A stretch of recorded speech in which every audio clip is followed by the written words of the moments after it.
Okay, let's look at quadrilaterals. First of all, what is a quadrilateral? Well, a quadrilateral is a four-sided closed plane figure. Here's an example.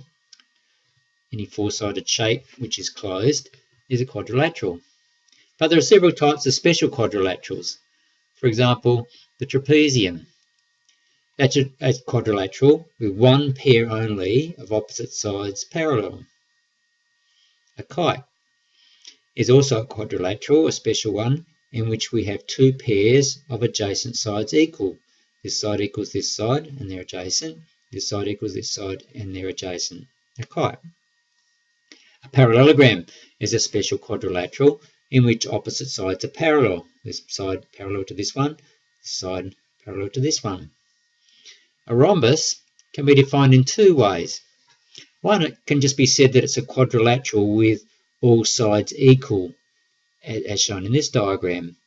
But it can be defined also as a special parallelogram. It's a parallelogram with one pair of adjacent sides equal.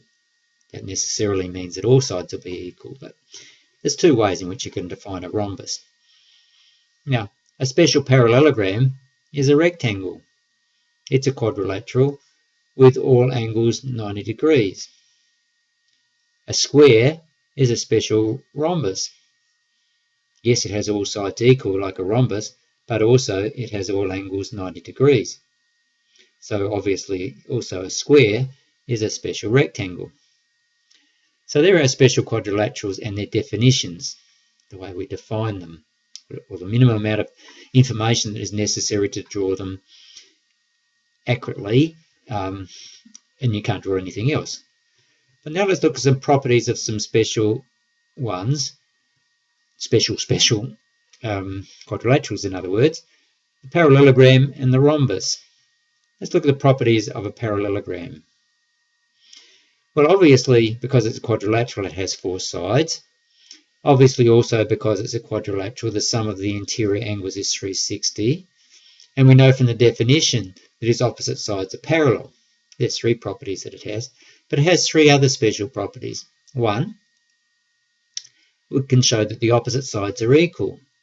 So this side is equal to this side, and this side is equal to this side. Opposite sides of any parallelogram are equal. Another special property is that the opposite angles are equal. So in any parallelogram, this angle will be equal to this angle, and this angle will be equal to this angle. Opposite angles are equal. And the last special property that parallelograms have is to do with their diagonals. Here's one diagonal, the other diagonal. We say the diagonals bisect each other. In other words, they cut each other in half. This diagonal cuts this one in half. So this little bit here is equal to this little bit here.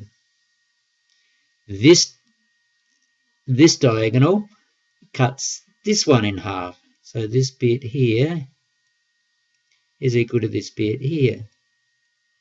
Summarized by the diagonals bisect each other if it's a parallelogram. So there are special properties of a parallelogram. The rhombus is also a special quadrilateral, if you like. It has all the properties of a parallelogram, because it is a parallelogram, plus three more. One, all sides are equal, and that's shown on here anyway, and that's one of the definitions, as we said. Another property is to do with its diagonals. The diagonals not only bisect each other like in a parallelogram, but they're also at right angles to each other. In other words, the angle in here is 90 degrees. This diagonal and this diagonal are at 90 degrees to each other. And the last special property of a rhombus is that the diagonals bisect the angles of the rhombus. Now, what does that mean? It means that this diagonal here will cut this angle in half. In other words, this angle here is equal to this angle here.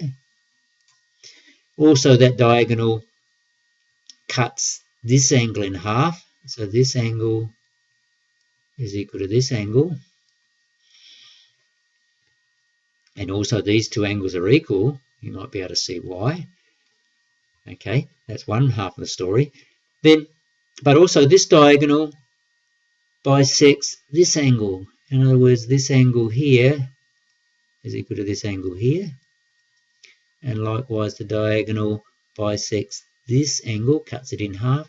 So this angle here is equal to this angle here.